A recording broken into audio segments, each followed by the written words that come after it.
You can see I stayed up all night making a presentation that we don't in fact need now. Why don't we just prototype this instead? That makes a lot more sense. So right now we're going to prototype with Halo Labs. Uh, Halo is a prototyping tool from Israel. Um, they came to New York and really sort of took their product to the next level. So you can see you can prototype two-dimensional interfaces and three-dimensional space for VR. We're going to go ahead and prototype something a little bit different. We're going to prototype AR. So we can just call this Ice Cream AR because that seems to be the theme of the day. We don't need an additional scene name. Um, Now, Halo Labs allows you to prototype on the web and then deploy it on WebAR, on AR Core or ARKit. So you can see that their interface here looks pretty familiar, a lot like InVision. You might have different artboards and then move those artboards across a process to have them approved or commented upon. Let's go ahead and add a scene. Let's just add one scene. That's called Ice Scene. You can create multiple scenes, which is really important when dealing with immersive computing. But let's just work off one scene. So the way augmented reality works is you can place three-dimensional objects on top of anchor points. So that's why you'll see we use anchors a lot in Halo. Such as right here, we have one anchor that is in the center of our three-dimensional workspace. This looks a lot like other design or prototyping tools. You have your objects on the left side of the screen, your objects, your elements, or in two-dimensional world, your layers. We have a nice menu bar here where we can add things, we can upload things, we can move them around and scale them. You could view a player mode, or you could view it in head-mounted display if we were in VR or making a VR environment. Right now, we're just going to use the web portal to edit this experience. You can then share it and try it on your Android or iOS device. What's new is that you can export to Unity, that game development engine we spoke about earlier. On the right side of the screen, you can see the properties of the element that you have selected, such as position, rotation, scale on the three axes that we learned earlier in another prototyping tool. Then we have behavior and comments. So that gives you an idea that we're not only being able to place things, but we can make them interactive, and then we can comment on them to move them through the workflow. So we can really, because we can create primitive experiences and then comment on them to improve them, we get an understanding of how experience design will be in this new world of computing. Instead of using gray boxes and X's, maybe we can use simple 3D shapes like three-dimensional gray boxes.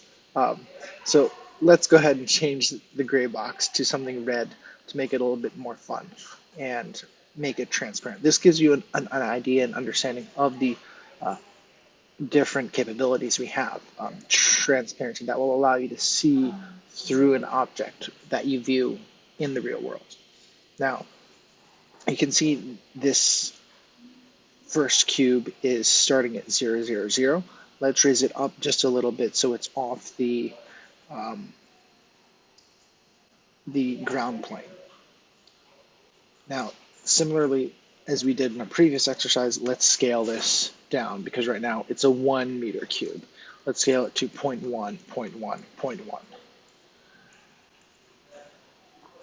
We can zoom in and we can have it at 0.1 on the y-axis, so it is sitting just above the ground. In fact, if we have it at 0.05, it's sitting right on the ground because the center point of the object is at the center point of the object. Let's call this, instead of geometry 1, let's call it box 1.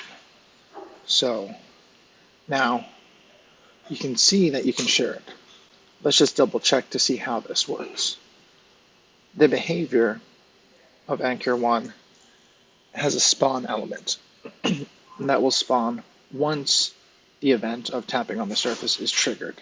There are no conditions in the effect as that it will spawn, because this is an anchor, and what anchors do is they spawn or they attach to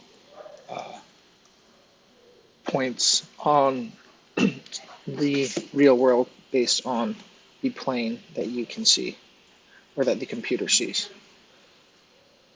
So we can go ahead and try this in our device. Now we have a URL that we can share, or we have a QR code that we can scan. I'm going to go ahead and screen record on my phone so that we can capture what it is that we see. So I'm recording on my phone. I tap the QR code. I tap the link. I copy that link to the clipboard. I launch WebAR on ARCore. I paste the URL inside WebAR on ARCore. You might have to quit or refresh ARCore because it is just an experimental build that works only on the, excuse me, I have eaten apple, preview of ARCore. It's found the plane. It defined tracking points on the plane. So on any of these tracking points, which are unique points on the plane, the horizontal planes such as the end of the chair, maybe where these tiles on the floor meet, any of those can serve as tracking points for ARCore. Now we can tap to place the cube there, and then we have our cube, our 0.1 meter cube. And that is how we make AR.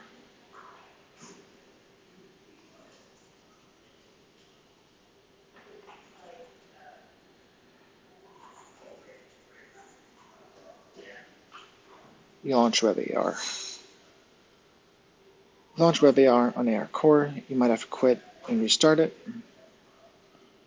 Make sure that you've pasted the correct address in. You can tap, and there we have the cube.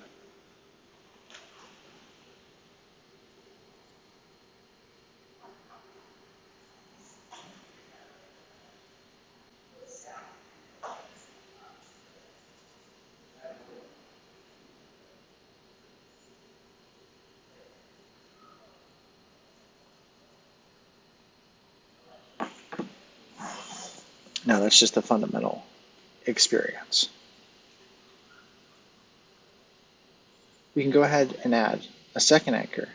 And for this anchor, we'll do something more interesting than a red cube, although brand-wise, that is very fitting. We can add a 3D model. Now this model, huge gem, you can see the anchor sits on the same previous anchor, both at 0, 0, 0, but they have no relation to each other because when you launch the AR experience on your mobile, you can point your phone and choose where you want to place the second anchor.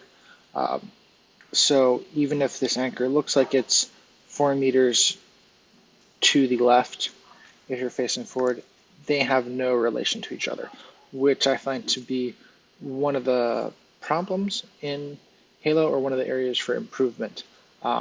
The scene you build in the 3D editor on web has no relation to the real world. Now let's go back to our project and let's look at our files. We have no files at this point.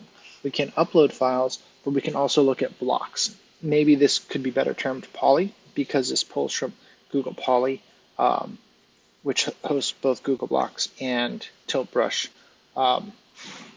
creations. Let's find some ice cream.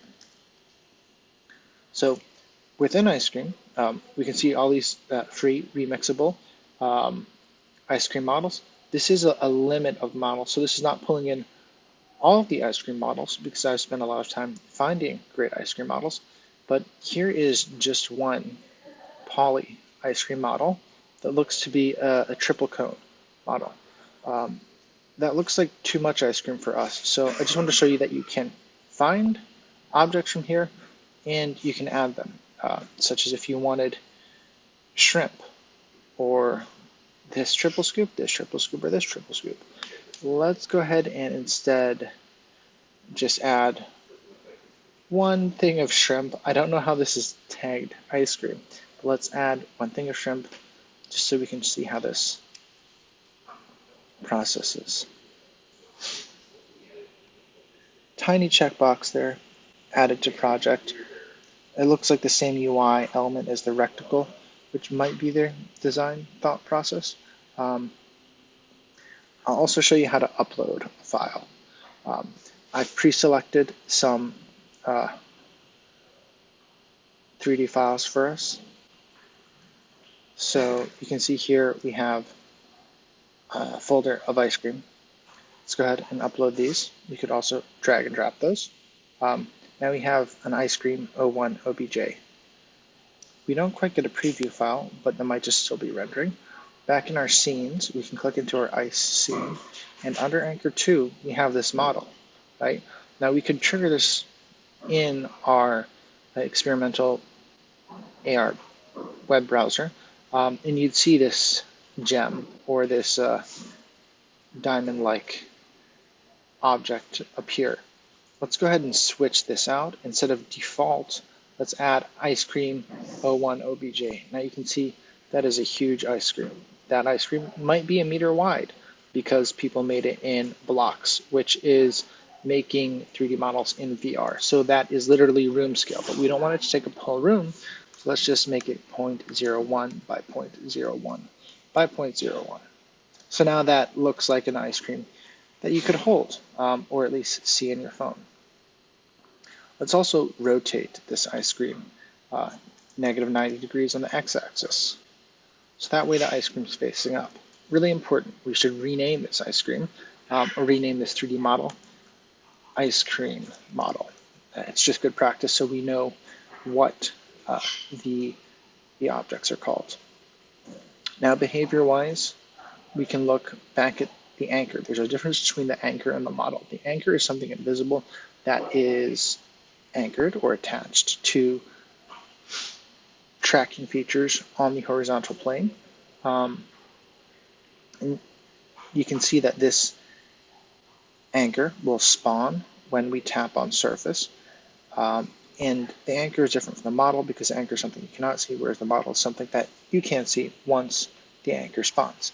But let's make a condition. The condition is anchor 2 will spawn once this previous anchor 1 spawns. So let's call the first anchor spawn 1. The second anchor will now be spawn 2. So we will have our second anchor spawn once our first anchor spawns. Or rather, we can only spawn our second anchor after the condition of our first anchor having spawned. So we will first see a red cube followed by an ice cream. And we all know that this means you could win a red cube, but you could also alternatively then win an ice cream. Just raising each up on the x-axis or y-axis rather, so they're not on the ground because you probably wouldn't want to eat ice cream off the ground. So I'm going to go ahead and reload this in my browser, experimental web AR browser, that you might have to reload multiple times or even quit and reopen.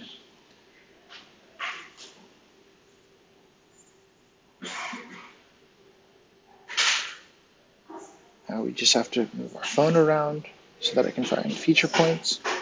Tap, we see great. There is a red cube. You also received an ice cream.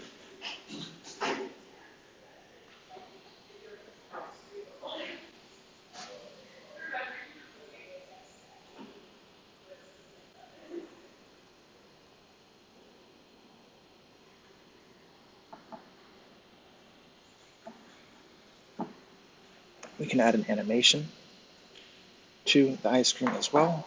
So the name is rotate. The ice cream will rotate. on the condition that the second anchor has spawned. This does not need to repeat. We can play it every time, and the effect is that it can rotate 360 degrees on the y-axis, but we know that on the x-axis we had to rotate it negative 90 degrees so that it faces up. We don't want spilled ice cream. Negative 90, 360, 0. Easing, easing quad, and we can reverse it, so it'll spin and then spin back clockwise and then counterclockwise. We can also add an animation to our box to make the box disappear. Box disappear is the name. After condition, rotate ice cream. This will not repeat. This will only play once. So after our ice cream appears, we can rotate our ice cream multiple times, but we can only make our box disappear once by making the opacity go to 0 over 2 seconds.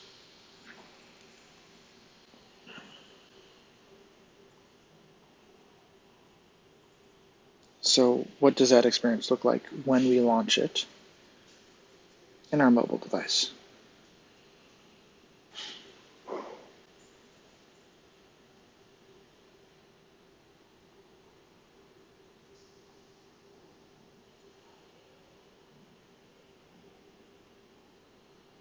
Moving around, we can see we have a red cube, and then we have a spinning ice cream where our box disappears.